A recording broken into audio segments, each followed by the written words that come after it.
it. So I wrote out this whole theory about how Azriel and Cassian could potentially be brothers. And I wrote down all the reasons that I thought they were. And then I read Silver Flames and Cassian's like, yeah, we killed my dad. And I'm like, oh.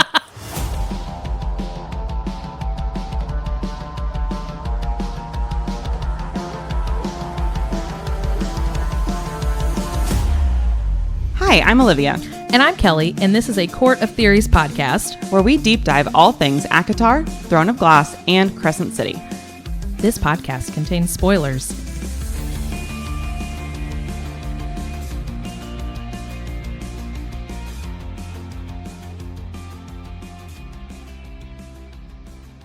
The reread to Silver Flames yet, so I was like, oh. But I have some good points. Would you like to hear them? I would love to hear them because I feel like they're valid. Okay, thank you.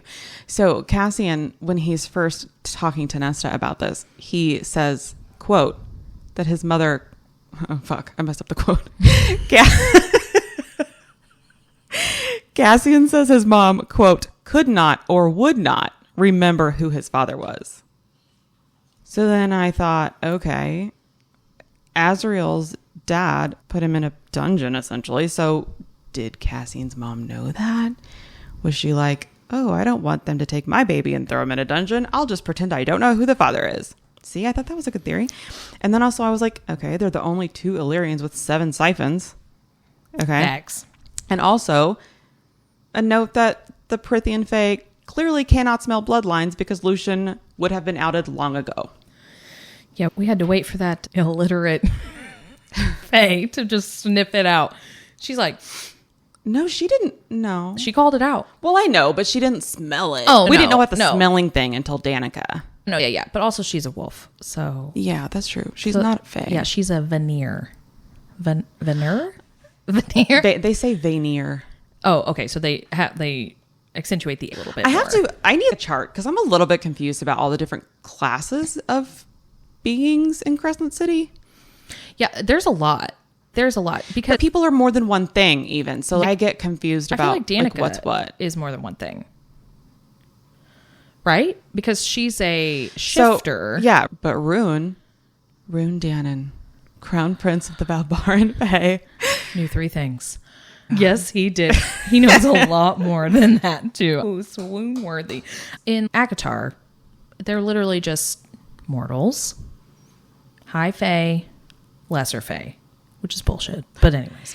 Yeah, I went looking for that because I wasn't sure if that was a thing that Sarah made up or if these things are borrowed between different series, like they're genre wide. I didn't know if the high fae thing was. I haven't found anything else prior to her that refers to them as high fae. Yeah, and I was trying to think of other series that really include the fae. I was looking at Holly Black, The Cruel Prince, but Hardin has a tail, or Oak has the horns and has hooves of a goat. And Sarah describes almost those qualities, like the long limbs, the different colors, like blue skin. That's your lesser fae. And I feel like in her world, the high fae are flawless, like humanoid with the pointed ears and striking violet eyes. She does say that the girls get longer fingers.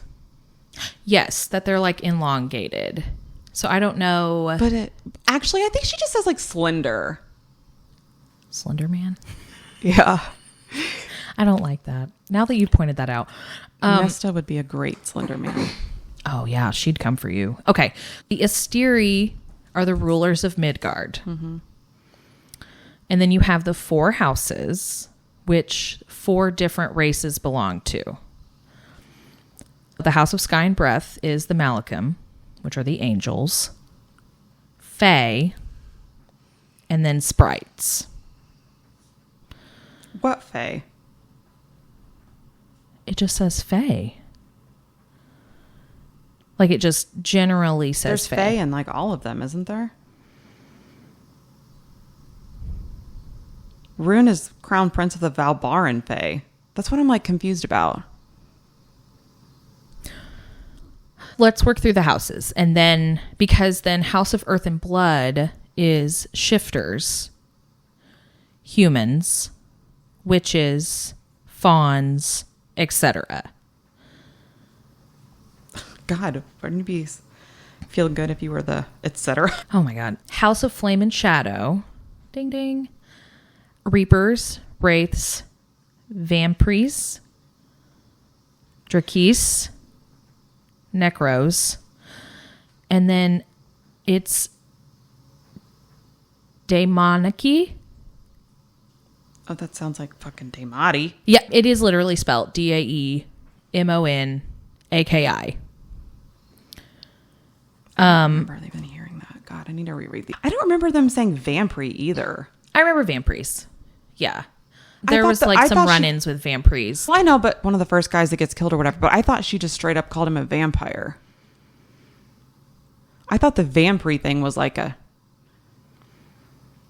Jennifer L. Armentrout thing. I felt like I never heard that until I feel like did that Vampires are Blood and just Ash. like a lore thing, like a general lore thing. I thought she was just trying to be fancy.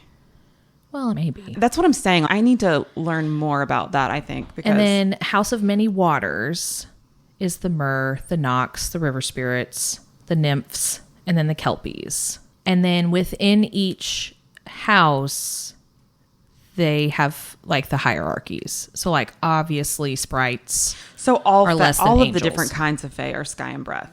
So is that the whole deal with Bryce, that she's like half sky and breath, half earth and blood? Yeah, and she chose Earth and Blood because of the shifters, because of Danica. Got it. And also humans are of Earth and Blood. And so I don't know if she, again, part of our reread, I don't remember if she actually had a choice or if they were just like, well, you're a human, half human. So You're not fey enough. Yeah, you're not fey enough. And then Danica was like, well, it doesn't matter because you're considered a wolf anyways. Fucking Danica. I can't tell if we're supposed to like Danica or hate her guts. There's moments that I hate her guts. If Bryce was your best friend, why would you keep so much shit for her? I understand you're trying to protect her and you were like doing your own investigation, I mean, but that's beyond protection. at that point, you're being manipulative. 1,000%. I almost feel like she got close to Bryce for a purpose. Yes. And then they became... It went too far. Yeah, well, yeah. Like, she accidentally became real friends with her. I think whenever, like, they had the little run-in with the biker dudes and then Bryce killed a man. Yeah, that would I think would that's when... attach you Yeah. to someone. Right. Like, I think that's when Danica was like, oh, Is that why shit, we're so like, close? Maybe. Because you killed that guy? Yeah. Okay. Fuck. But I wonder if that's when Danica was like, oh, maybe we're real friends and I'm not faking anymore. I can stop being an asshole. Yeah, but like, here, just before I die. do that, Before let's I- look at this tattoo. Yeah. Yes. With That's like the skeeziest one, I feel like. Yeah, that one really threw me for a loop when they're like, you're the horn. I'm like, what? Excuse Yeah. me. Also, am I just dumb that Yes.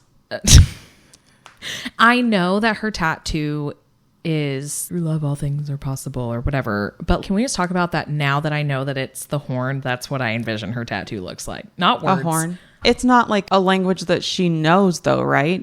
No, yeah. Danica said that it was like an old It's language. probably fucking word marks. It's probably not even really what it says. Right. That's what I'm thinking. Because I was trying to think, I felt like that she was like on the trail of that in Sky and Breath whenever she was looking for shit in Jezebel's archives, like all of her tomes. I feel like she found something. And again, got to do those rereads of those bricks before we're on track. We're fine. But I do feel like that there was something said in there. And I just can't remember off the top of my head if she recognized. But since we're talking about old language, so this is something that I've been dying to say to you. Oh, God. Okay, so spoiler. When Bryce shows up in Prithian, okay, basically just walks into it casually. And she's talking about that she can't understand what the inner circle is saying. So in any sense of my reading, whenever I hear, obviously if you hear anything that Rhysand says on TikTok or Reels or whatever, it's British. Okay, it's in a British voice, like very sultry British voice, very soothing. He could call me Feyre darling any day. He doesn't have to use my real name. There you go. And I always imagined that Crescent City was a big city like New York. So in America. And the reason that Bryce can't understand what they're saying is because their old language is British. And she doesn't understand whenever they're talking about the boot or like petrol, like tomato. Petrol. Like, they're riding on a train, like quartz butterbeer. Oh wait, no, that's a different crossover. But for real, I did think about that. I was like, does she not understand because it's the old language because it's British? And no, I thought that's really funny though. But I love that like Amren just immediately is like, no one has spoken that in 15,000 years. Amren knows it. Rhys knows it. Because they start speaking to her in the old language. And I feel like that maybe as a High Lord. He says that he knows something about the old language. Or maybe it was from, I don't remember what it was. They saw something in the old language. And Rhys tells Feyre what it is. And she's like, why do you know that? And he says, my education was very thorough. And that's it. Which obviously his dad was going to make sure that he was prepared to be like a solid High Lord. I know, but I also feel like he probably had bitchin' tutors. He got his knuckles slapped with a ruler. Maybe. So he has one of those models in his office, the same way that the Autumn King does. I can't remember what it's fucking called. The solar system. No, it's not the solar system, you jackass. Anyways. No, but I do. Yes. No. They both have one. Yes. Meryl in the library that Gwen works for that is doing all this research, and she's researching the same stuff, all of the stuff, the reason they have these models, essentially. But the way Gwen talks about it is she doesn't say that it's important work. She describes it to Nesta as being pressing work. Like it's very important and like there's a time limit on this.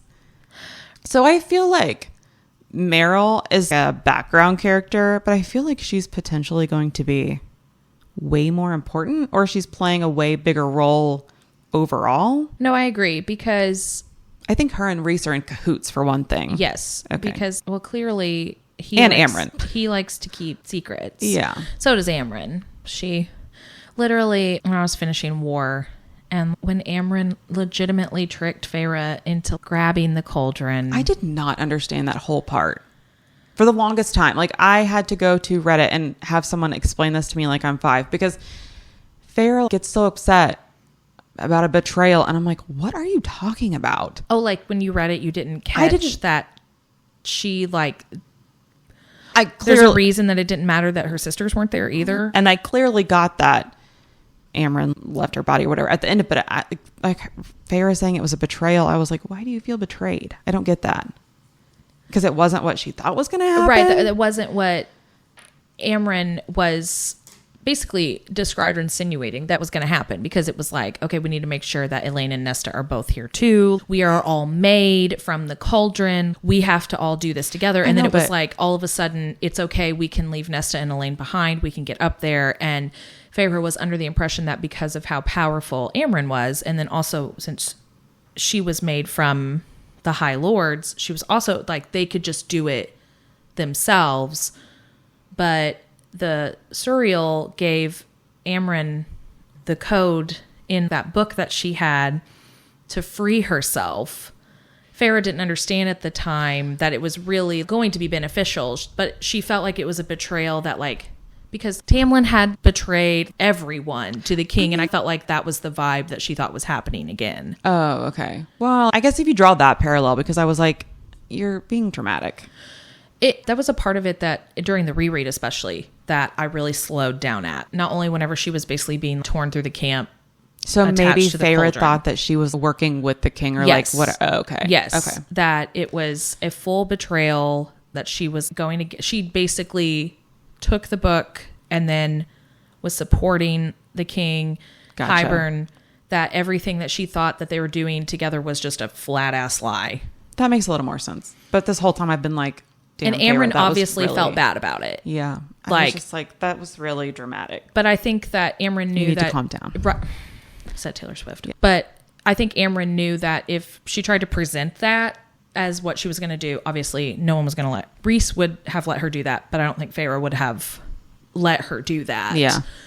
And she wouldn't have helped her. Exactly. Yeah. When I say Amren's going to do whatever she wants. Right. But yeah, she wasn't going to support that. And Amren clearly needed her as a conduit for the Cauldron. But I think that's why Amren tells them that if she left her body, she wouldn't recognize them, because I think she knew that she was going to die, and she knew that if they knew that, they wouldn't let her do it. So, exactly. Yeah. Because Rhys, I don't even know if dying was a possibility if Rhys would let her, while he's so freely like, you do you, homegirl. I think it's that he would think that, oh, well, she's going to go back to wherever she came from. And that's, that's her goal, where really, I think that entire time she was literally setting herself up to know that she would die for the cause. Is it though? Rhys is always talking about, well, he does say sometimes like he would figure out how to unleash Amren on the world or whatever, but he talks about her wanting to go back and stuff. But whenever Amren talks about how she got to Prythian in the first place, she never really acts like she would. Obviously, she chooses to stay in the end, but I don't know. Leading up to it, he assumed that she would want to, and she never really insinuates that she would. Yeah, and I feel like it was more of like the circumstances where she was so powerful, and then was trapped in that prison for like when she finally showed up in Prythian from wherever she came from. Midgard. How long has Midgard been there? I don't feel like that. Like a long time, yes. I told you about that one person on Instagram that tried to do that timeline, and I was very lost. I'm pretty sure that Amren says whenever Bryce is like, last ditch effort, you clearly don't understand me, what if I try the old language? Amren was like, no one's spoken that in 15,000 years. I feel like the 15,000 years is also said about the Asteri. Am I wrong? Well, also Amren was 15,000 years. Maybe it was one of those, like, she hasn't heard that in 15,000 years, because I'm pretty sure that's the number for like how long Amren has existed. The Asteri have been on Midgard for at least 15,000 years, but the Asteri themselves are much older. Yes, because they traveled from world to world and took it over. They would basically just suck the worlds dry. Yeah. Oh, yeah. And so that's how we drew that parallel. Back, surprised to hear her speak the language, as no one has spoken it in their world for 15,000 years. It's very convenient that it's been 15,000 years that the Asteri have been in Midgard. It's been 15,000 years since anyone has spoken the old language in Prythian. It's almost like SJM was doing that math. It's almost like she had a plan. Amren is definitely the seventh Asteri. But now she can't be, because I think she's high fae. She gave that up. Do you think the Cauldron would give it back? No. I don't know. It's a weird little thing. Does it have the power? It gave Elaine the ability to be a seer. If Amren went in and came out old, she would kill herself. Yeah, absolutely. She would be like, not this body. No, absolutely. I'll try again. Goodbye. But then the Prince of Hell, that's the Star Eater. Did he really? Or is he the father that they talk about? That Amren talks about, because she says her father gave her that gift of letting her go. Look what we talked about the last time, the father and the mother. They know each other? Did they get divorced? He got Midgard and she got Prythian. Split custody. And it's a parent trap situation. Yeah. And also like now, so okay, since we're talking about this piece of the crossover, Bryce comments that the inner circle is dressed like the Avalon Fae, which is interesting. And the Avalon Fae, like Cormac talks about, like, they don't have TV. He's fascinated by the TV when he's in Crescent City and like all this stuff. Because they're very about keeping those old ways. Yeah, but that, like, 15,000 years. Also, all the outfits that Feyre describes, it sounds like she dresses like a real hoochie. So I'm like, what? Well, honestly, the first time that she ever not described, a hoochie, I don't care. But whenever people do character art based on what they're whatever, I imagine it as like modern. So then for Bryce to be like, oh, they're dressed like the old, but I guess they also have like formal outfits too. They have because formal like, outfits. Yeah. But the first time that Feyre had to go to the night court, literally the description of her outfit, I was like, you're dressed like Jasmine. Yeah. You are dressed like Jasmine. And then I couldn't unsee it. And then I'm like, Amren's dressed as Jasmine, but just gray. Yeah. And then in Frost and Starlight, Feyre's wearing a cardigan and leggings. But then Nesta and Elaine are like walking around with like dresses and like bodices and shit. So I'm like, what is happening? I know. I'm like, is it like a weird turn of the century thing where like literally in Europe, they were driving, like cars were new, but people were still like living in castles. People were still ruling in what you imagine medieval castles. But then like, beep, there goes a car. So we got to add a garage to this puppy. Right? You don't hear about any of that in Throne of Glass because Aelin chooses to wear pants and stuff. And I Tunic. guess So like to me, like that is yes. all very like cloak and dagger fantasy. It's Exactly. like old. And, yeah. But yeah, whenever Feyre's like chilling in the cabin, painting everybody's eyeballs for 3 days, like I have such secondhand embarrassment about that. Can you imagine the love of your life walking in after you had to like paint your feelings? You defaced the one place he felt at home his whole childhood. Yes. And you came in. It's hunting cabin. Yeah. And then whenever one more comes in and she's like, you've been busy. I imagine that in such a sarcastic tone. I'm like, I hope Feyre's embarrassed because I am. It was one of those where I'm like, eyeballs, really? And I love that as a fandom, we've all decided that Feyre's just a terrible painter. I love it so much. But at the same time, I know she's not, because if she was, Nesta would call her out. Nesta would have never allowed her to paint on their dresser the way that she painted. Yeah. I can't really see Feyre being that super detailed. I see hers as a little bit more like whenever the colors are fading into each other and like those rough aspects of a person standing there. But it makes me think back to like art class where it's like, oh, that's from far away. It's like, oh, and then you get up close and it's all the rough brushes. That's what I think. And honestly, just tying it back to the cabin really quick, when Mor does come in, it's like, you've been busy. Number one, I think it was, holy shit, what have you done? This is a lot of paint. Homegirl basically painted the entirety of that cabin blue and then added eyes. But then also I think it is one of those two where Mor's like, oh, wow, she's really good. You know, that when you don't realize that your friend can actually do something as well as they might insinuate or just passively talk about. And then all of a sudden, the next thing you know, you're like, oh, that is very lifelike. Because then she encourages her to paint her eyes. And then, so then that way she's always watching the boys do stupid shit. Yeah. Which I would also do. I would be like, put my eyeballs up there. I need to make sure that ain't nobody fucking around in here. Also, I just want you to know that I found an even bigger breakdown of the hierarchies in Crescent City. Oh, hit me. Okay, so the basic hierarchy is Asteri, Vanir, mortals. And then the Asteri is the gods. They control the entire Midgard. And then everyone but the Asteri are divided into the 4 houses. And then within the 4 houses are the Vanir, the mortal humans, and then mortal animals. And then there's all the different races of magically gifted. And then the hierarchies within the Vanir. So the archangels are the most powerful. It says both magically and politically, which that makes a lot of sense. And then the other high Vanir are the rest of the angels, the Fae, shapeshifters, witches, the Mer, Vampire, Daemoniki, wraiths, etc. And then it says essentially all the Vanir with a human form. So those are the higher ones. So basically the more mortal that they look, the more humanoid that they look, the higher up they are. And then only these types of Vanir have birthright citizenship in the Empire. The lesser Vanir are the rest of the magical creatures, like the sprites and the messenger otters, who are universally treated like pets and property and cannot be citizens. And then humans are the underclass of all of it, like in Akatar. They're the low of the low, which, like, same. Fair.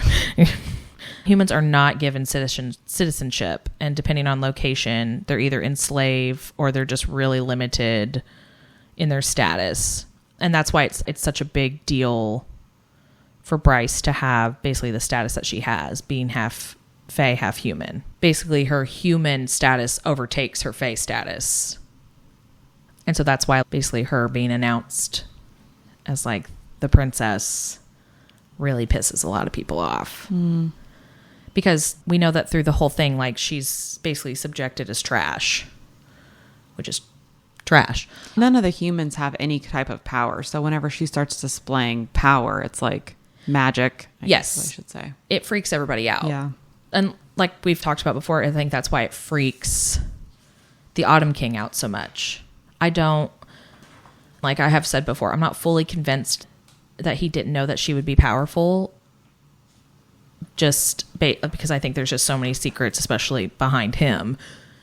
And I feel like that maybe that's why he treated Rune really bad. And I don't know, which also those parallels of having a really abusive parent with Azriel, and we see it, we hear it, like he's shit.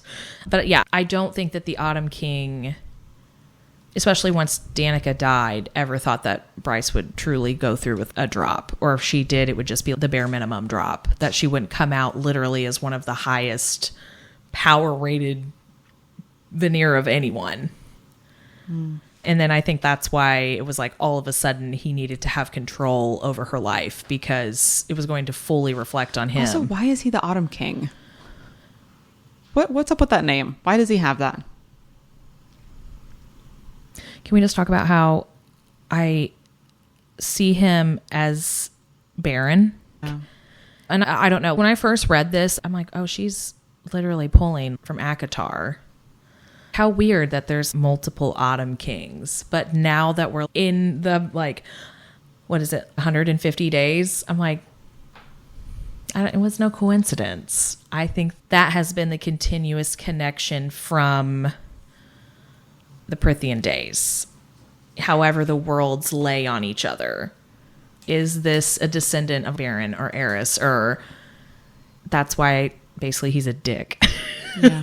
But then I was also looking, so humans can interbreed with the Fae, but then half-Fae human people are typically treated like humans unless they have a powerful Fae family. Like Bryce, but she was not treated well. Anyways, he basically cast her aside. Mm-hmm. But as far as like within each house, I do think it is just the more humanoid you are, the higher up you are. And then obviously the Malachim are going to be the top, and except for Hunt. Because do we know exactly what he is? Because he's like the only one that has gray wings, which I've seen that as being a clue or theory about him being the son of Apollo. Because it's Apollo that creates the Crystallos demons, and they are noted as being gray because it's a mix of light and dark. So... which is wild. Athy has gray wings. He does. And I was like, do we actually know much about his mother? I don't know.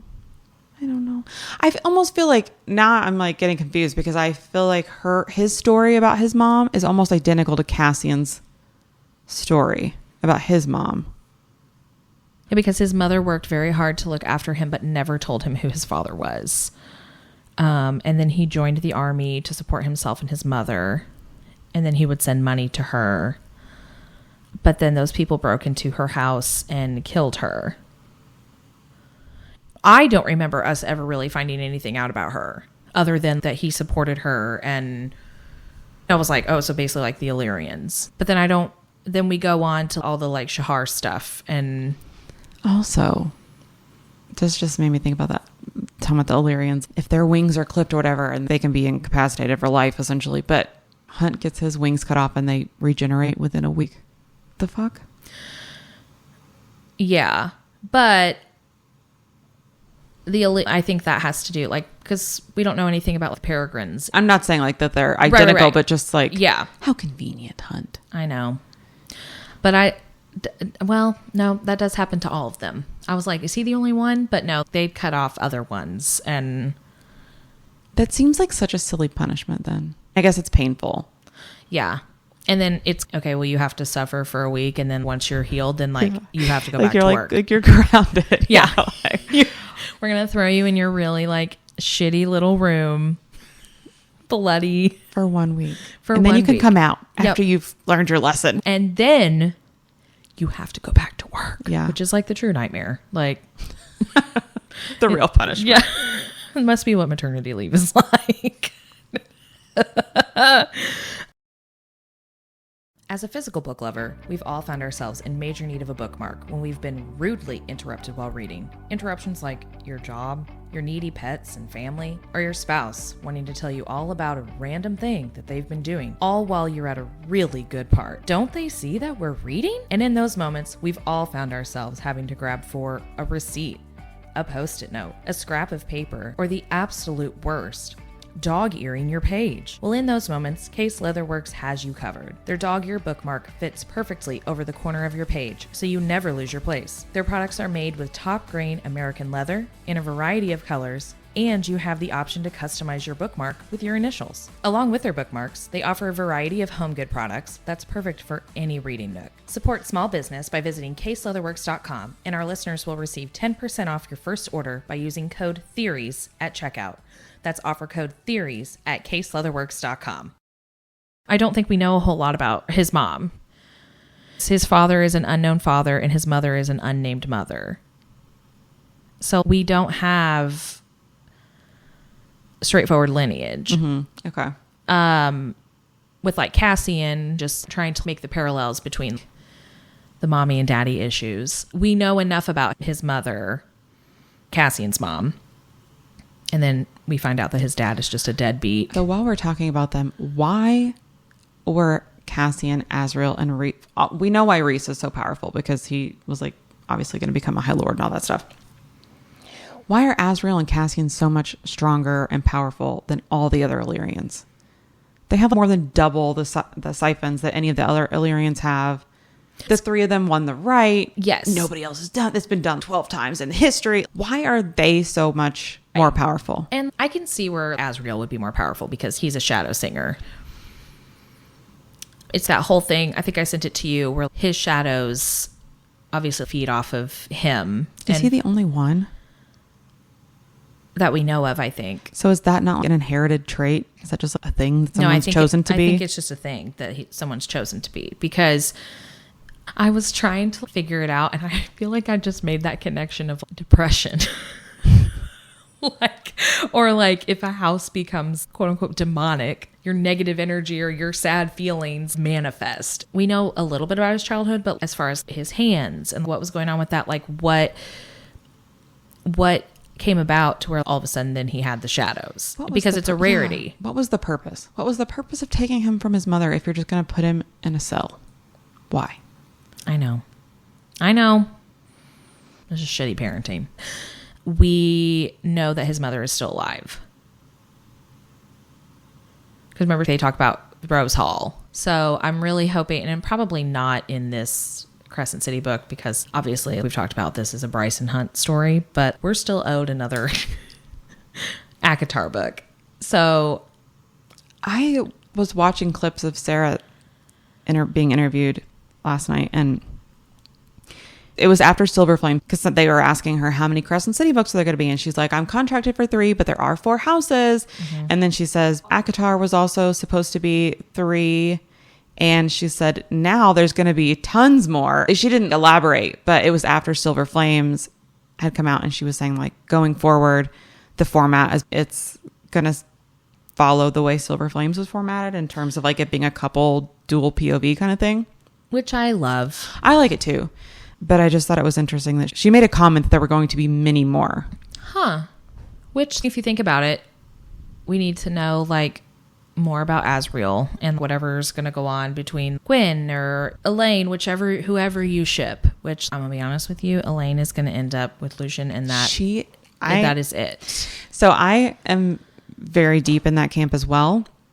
After my most recent reread, I'm a little sad about it, about how Elaine just seems to not give a shit about Lucian at all. At the end of ACOWAR, she tells him that he can come live in Valaris, and then in Silver Flames, she wants nothing to do with, like, won't look at him, nothing, which makes me so sad because I love Lucian.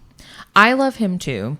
I definitely wanted to punch him in the face quite a few times in ACOTAR. There were those moments in Mist and Fury where I also wanted to punch him in the face because I was like, quit it.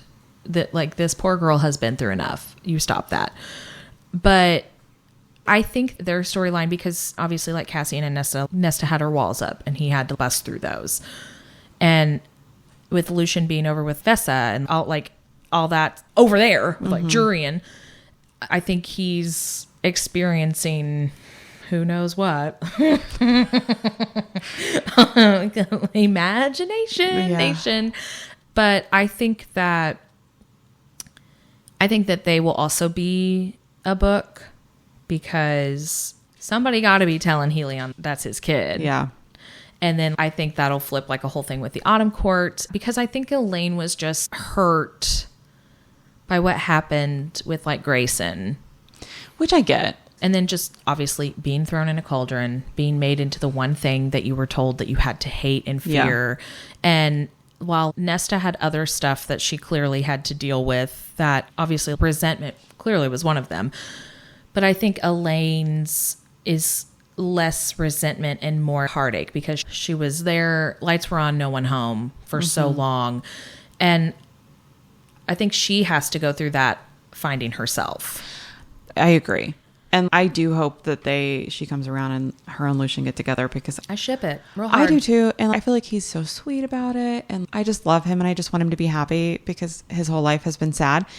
But then like my most recent reread is the first time that I've paid like extra attention to Elaine and Azriel's relationship. And it's much flirtier than I realized. And I don't know if it's because I was just looking into it more deeply, but they are more in tune with each other than I realized. Well, the biggest thing was in War when he hands her truth teller. And was it Cassian? It was either Cassian. No, it was Rhys, because Rhys was down the bond to Feyre. He almost shit a brick. Yeah. And obviously truth teller took out the king, which I feel like is just very cinematically appropriate. Also, it's very Arya Stark of her. I'm just going to say it. Yeah, but that's another scene where I feel like I just like glossed over it my first few reads. And this most recent reread, I was paying closer attention. It says, we should have brought it out to read the passage, but it's Elaine stabs him in the back of the neck and the blade goes through the front of his neck. Okay, so he's gagging and choking. Then Nesta grabs it and twists it to decapitate him. I'm like, holy shit. Yes, I know.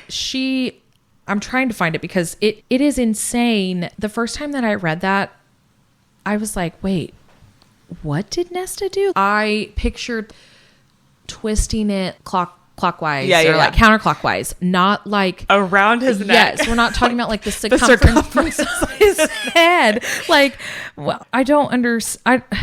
I want to find that passage because it. Yeah, why do we not have all of the books sitting in front of us? Okay, well, listen, they're all in my office in the front. So Elaine killed him, but then he was pretty much dead before Nesta decapitated him. But she had to stare him in the face. That was. Which is just one of those fun parallels between her killing or her decapitating the king, and then in Silver Flames whenever she's under the water and then comes up and then she had decapitated that Kelpie and walked out and holding it up. And I'm just like, okay, she really enjoys decapitating men. And she wants to look their dead ass eyes into hers. She's after it. Honestly, she's living so many women's dreams of just decapitating men. I'm honestly about to go get... I'm going to go get War. Just get it. Elevator music.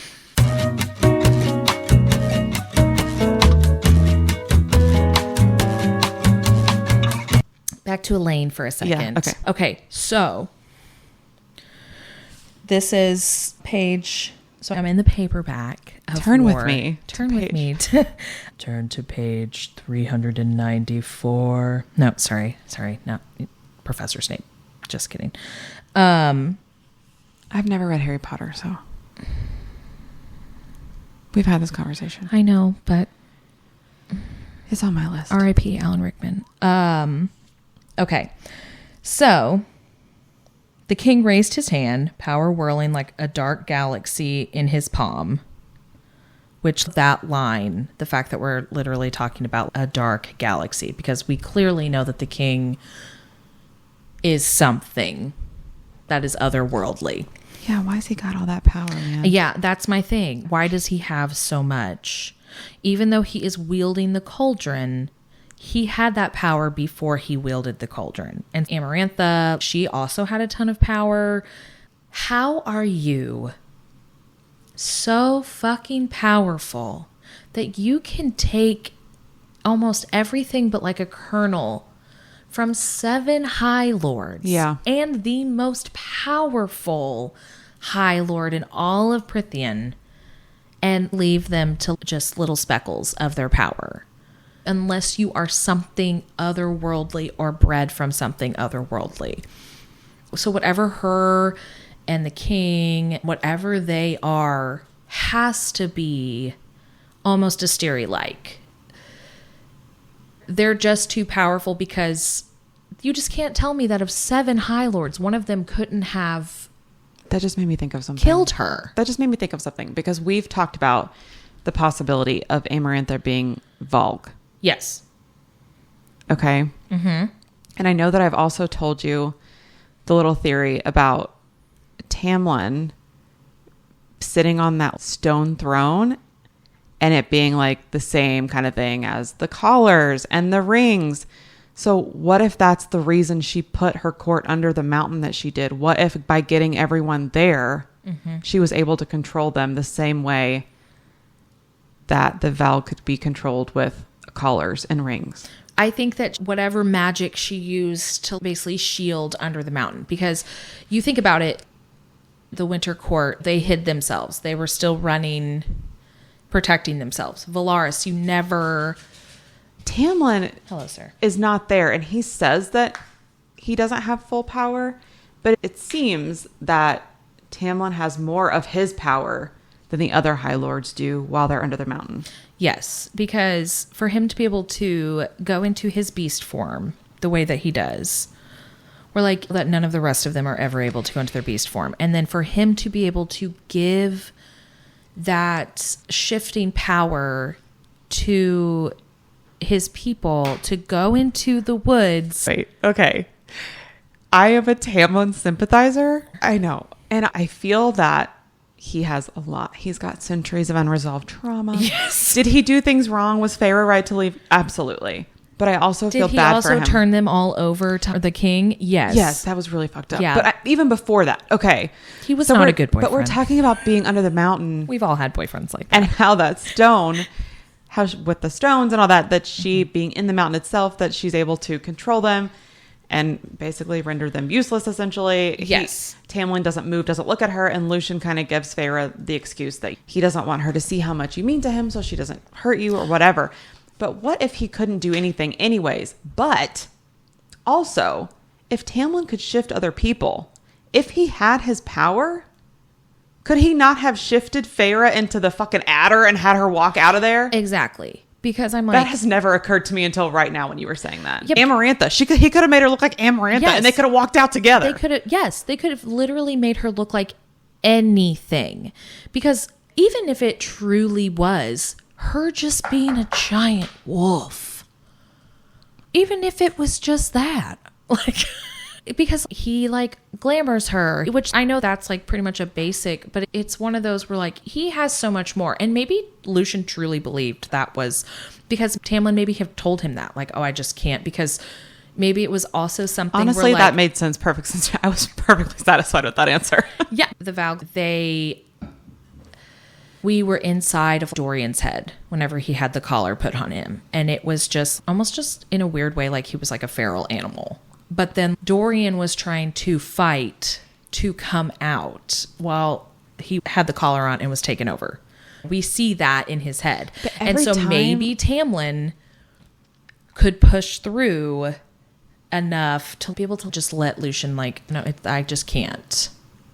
But every time Feyre sees him, he's sitting in that throne beside her. Except for the time that they hook up in a closet. Which is so stupid. But the first time What I a read that, horny teenage boy. But also Farrah is like into it too, though. But she's a horny teenage girl. Well, that's true. I know, but I'm just saying. The first time I read it, her human instinct I was like, over. oh, they've missed each other. They needed that. And I then was the more I'm like, that was stupid. yeah. And when I well, first read it, I was like, no, you moron. And even Reese was like, whoa, bro. what are you doing? Literally Yeah. calm your dick down. She's going to know. Amarantha's going to smell that.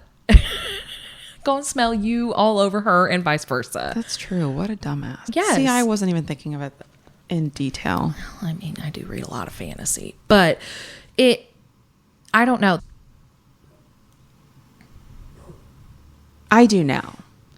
I'm more versed in fantasy now, but ACOTAR was my first like introduction to fantasy in modern times. Which, I've never really read fantasy ever. I read Inkheart as a child. me too. I loved that book. Is it? Oh, it's not in this room. It's in the other guest bedroom. But yes, it is in there. And I loved that book. Okay, hold on. We got to loop back around. So anyways, okay, Galaxy in his palm.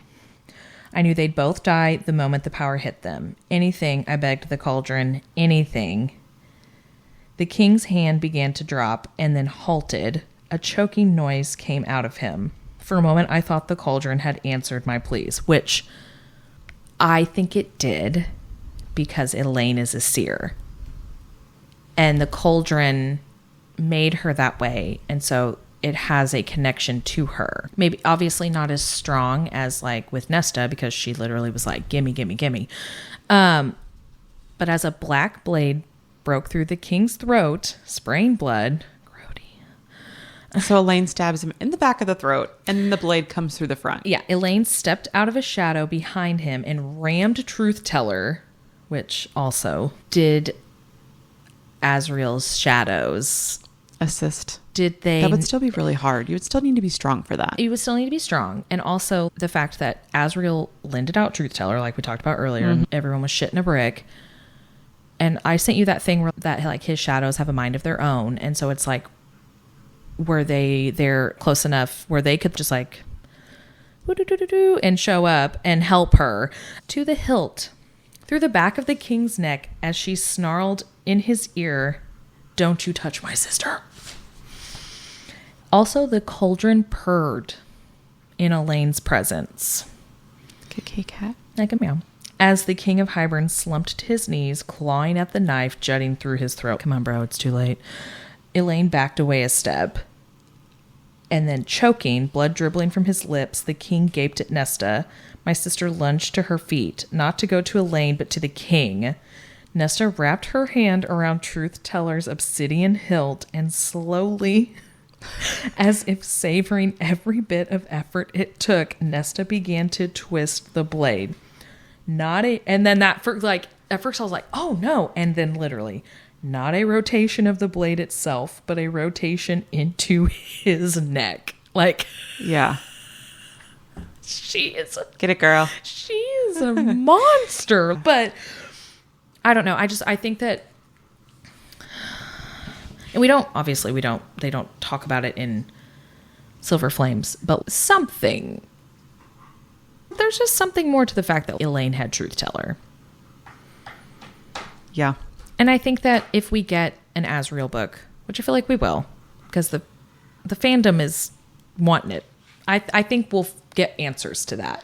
I hope that this whole thing, and I have full faith in Sarah Janet, but I also just hope that it's all wrapped up nicely, because here we've got Azriel who's been simping over Moore for 500 years, and that's clearly not going to happen.